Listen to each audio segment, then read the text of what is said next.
todos!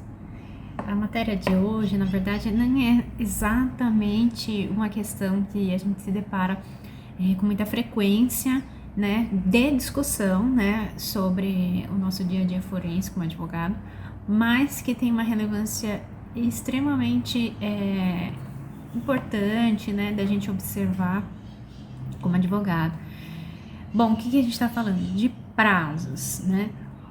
Bom, como a gente sabe, né, existem os prazos próprios que não admitem dilação, a menos que você justifique o porquê daquele requerimento, enfim. E dependendo da situação, muitas vezes isso não vai ser concedido, né? Muitas vezes, né, isso não vai ser concedido porque trata-se de um prazo regulamentado pela lei. Mas, trabalhando, observando dos prazos que não são próprios, a sua impugnação, a sua manifestação, ela poderia ser considerada, se for fora daquele prazo, como intempestiva? Bom, nós somos da corrente de que sim, prazo é feito para ser cumprido e não para ser não manifestado e transcorrido em autos. O que isso quer dizer? O prazo, ele é fixado, quando não fixado pelo juiz, ele tem que ser cumprido em 5 dias. Esse é o primeiro aspecto. A segunda questão que é importante é a seguinte: se você, como advogado, como parte, não tem condições de cumprir aquele prazo, observando que aquilo já não vai acontecer dentro daquilo que ficou estabelecido na decisão, seja de 5, 10, 15, 30 dias, enfim, faça o seu requerimento de dilação dentro do prazo que foi concedido. Requeira a concessão de prazo de mais 15 dias, 5 dias, enfim, o que for necessário para você. Mas não faça o requerimento fora desse prazo. Por quê? Fora do prazo e sem a manifestação, você teve a sua inércia constatada no processo. E a parte contrária pode se beneficiar disso, obviamente, porque o processo não é uma situação que fica paralisada a bel prazer de uma das partes. Ele tem que ter um começo, meio e um fim.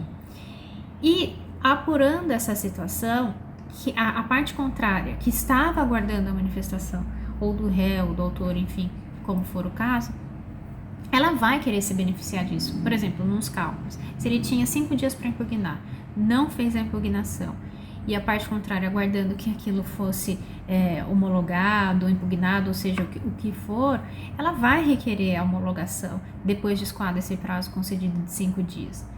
Imaginemos que depois desses 5 dias, no 6º dia, a parte contrária que deveria apresentar sua manifestação sobre cálculos venha aos autos e requeira mais 5 dias, 15 de prazo para se manifestar.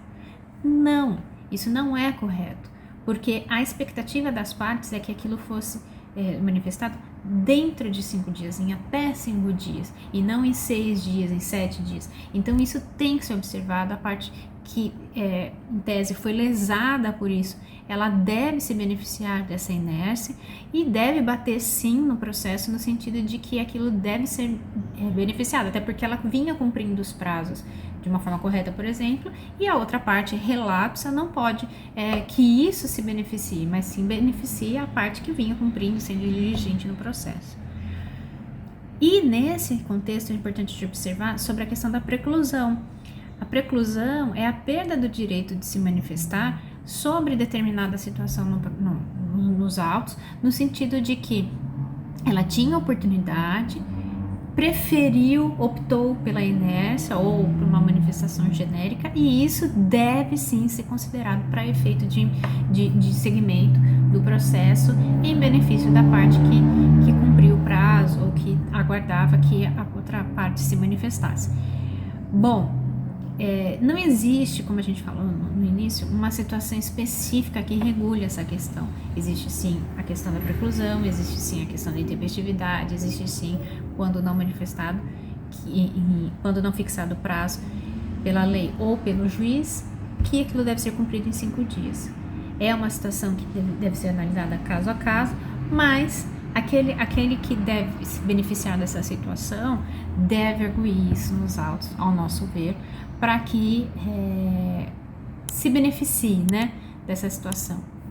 Bom, se você gostou desse vídeo, compartilhe e não deixe de atualizar no canal NeoJus.